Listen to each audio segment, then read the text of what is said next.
Dan kenapa banyak orang yang berpikir bahwa lagu plastik ini ditujukan kepada orang-orang yang melakukan operasi plastik? Karena sebelumnya orang-orang yang mengikuti plastik challenge itu naruh plastiknya di wajah.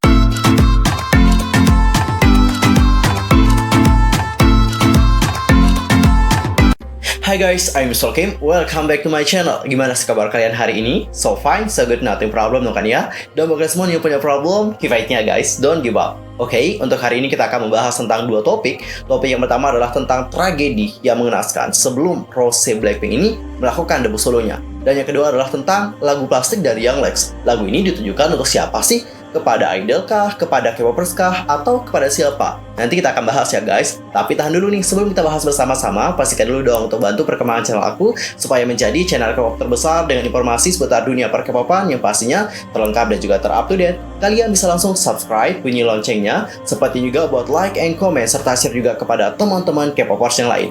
Tanpa basa-basi lagi, langsung aja yuk guys, kita bahas bersama-sama. Cinggu, untuk pertama di sini kita akan mulai dulu membahas tentang tragedi mengenaskan di balik debut solo dari Rose, yang mana ada salah satu penggemar dari Rose meninggalkan dunia sebelum debut dari Rose tersebut. Dan hal ini tuh ramai banget sih diperbincangkan di kalangan penggemar internasional. Kalau di Indonesia aku belum melihat hal ini ramai, serius. Jadi ceritanya kayak gini guys, pada tanggal 12 Maret yang lalu itu dikabarkan ada 12 orang yang meninggal dunia dalam sebuah protes yang menentang kudeta militer di Myanmar. Dan setelah kabar itu beredar, di sini banyak penggemar mengucapkan bela sungkawa, terutama kepada salah satu korbannya, yang mana korbannya ini itu merupakan seorang Blink atau penggemar berat dari Rose.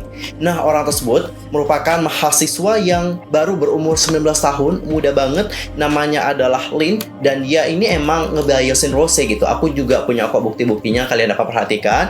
Ini adalah bukti bahwa dia ini memang membiaskan si Rose. Dan katanya dia itu sangat senang banget nih dengan debut solo dari Rose, dan dia juga udah nabung supaya dia ini dapat membeli salinan album pertama dari Rose tersebut. Jadi di saat kita melihat berita itu, banyak dari Blink di sini yang sangat terharu banget dengan apa yang terjadi kepada si Lin, karena beberapa jam sebelum debut dari Rose, dia itu tidak dapat melihat musik video dari Rose gitu. Dan di sini dia itu telah berpulang gitu ya kepada Tuhan gitu, dengan cara yang menurut aku lumayan sadis gitu ya.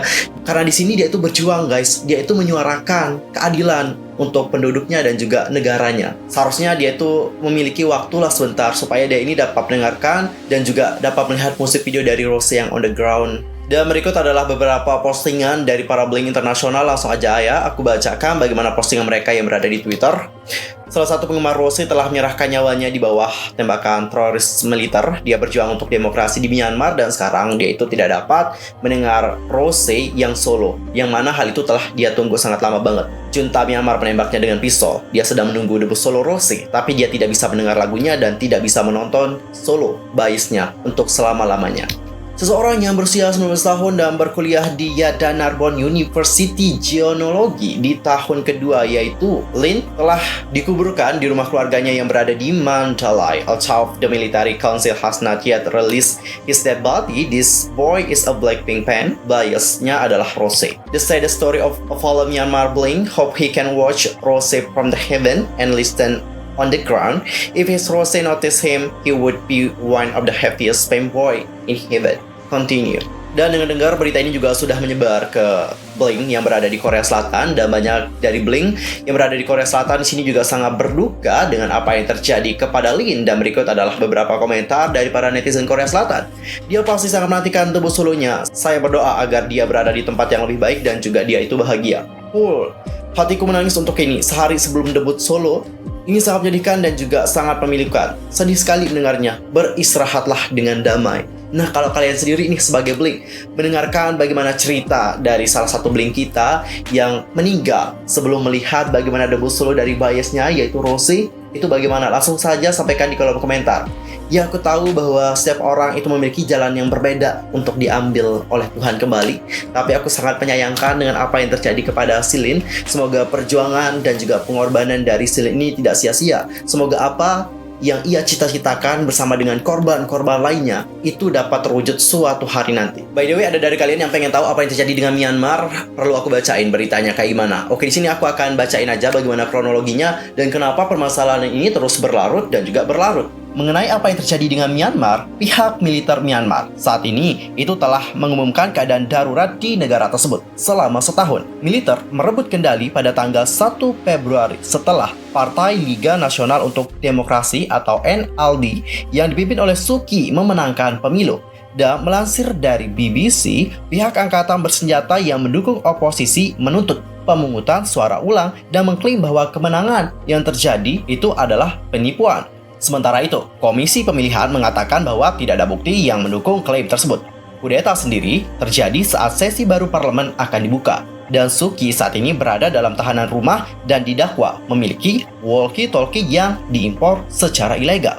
Sejumlah pejabat NLD yang lain saat ini juga sedang ditahan. Jadi dikarenakan Suu Kyi ini udah ditahan, terus siapa dong yang memimpin Myanmar saat ini? Jadi kekuasaan di Myanmar saat ini diserahkan kepada Panglima tertinggi Min Aung Hlaing, yang mana dia ini merupakan sosok yang selama ini memiliki pengaruh politik yang signifikan, berhasil mempertahankan kekuatan Tatmadaw atau militer Myanmar meskipun saat negara itu dalam transisi menuju demokrasi. Dan guys, dengar-dengar sosok dari Min Aung ini itu merupakan sosok yang menerima kecaman dan juga sanksi internasional atas dugaan perannya dalam serangan militer terhadap etnis minoritas. Dan usai kudeta, ia mengeluarkan komentar publik pertamanya yang berupaya membenarkan tindakannya dengan menyebut militer berada di pihak rakyat dan akan membentuk demokrasi yang benar dan adil. Ia menyebut militer akan mengadakan pemilihan yang bebas dan adil usai keadaan darurat selesai.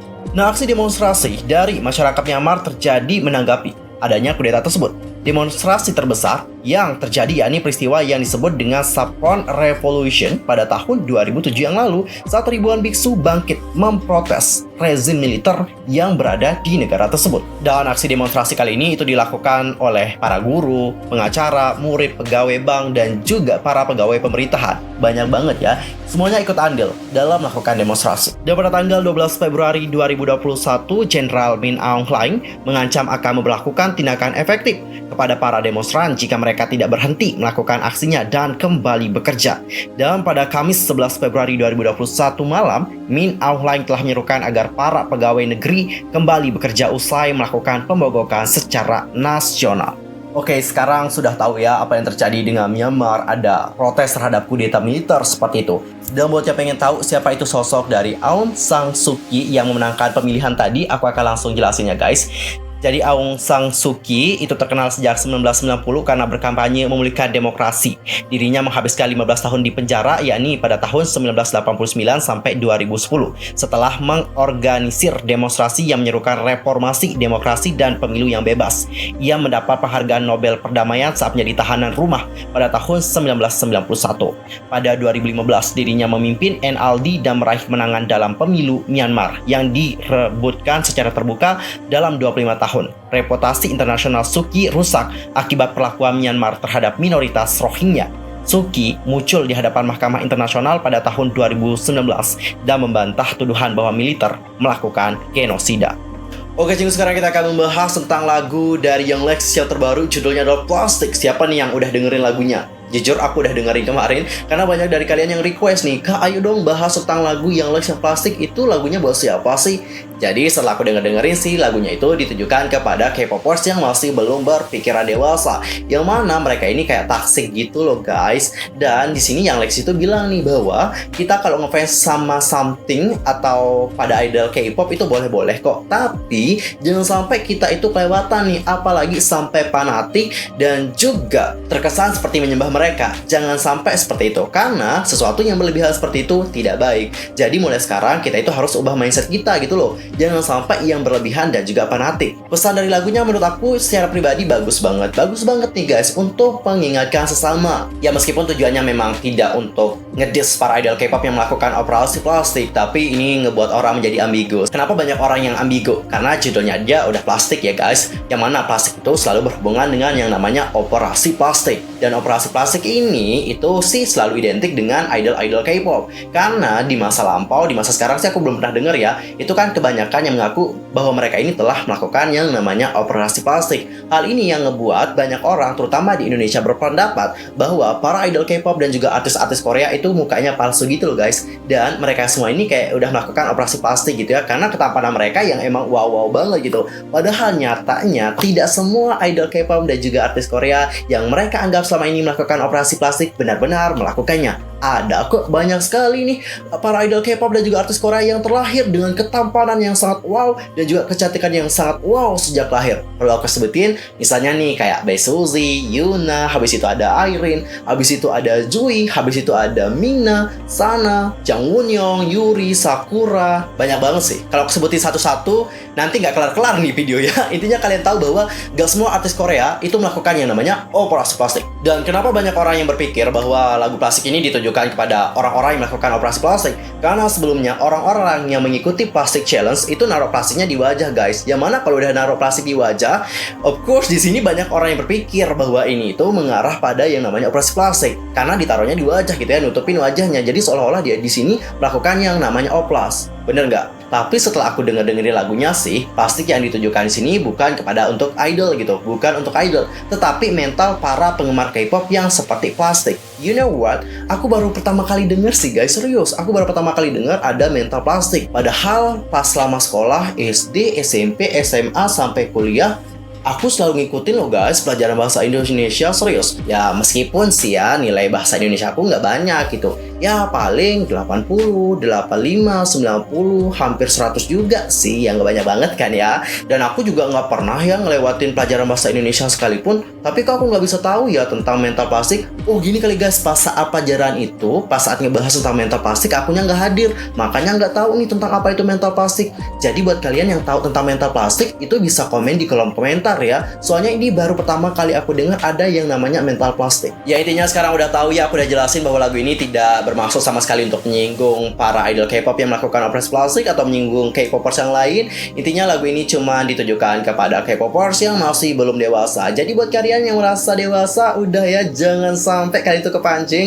Amarahnya tetap sabar, keep calm down, jangan sampai kesindir. Ingat, jangan sampai kesindir guys. Oke, cinggu sekian aja untuk hari ini. Kalau kalian bagaimana nih mengenai lagu dari Young Lex yang plastik? Apakah kalian suka? Suka dong ya, karena lagunya juga positif banget nih. Silahkan komen di bawah ya. Sekian aja untuk hari ini. Aku mohon maaf kalau ada kesalahan baik dalam ucapan, sikap, tindakan, dan sebagainya. I'm so sorry banget. Dan mungkin ada salah informasi, silahkan koreksi aku dengan cara komen di bawah. See you next time di video berikutnya. Thanks for watching. Annyeong. 감사합니다.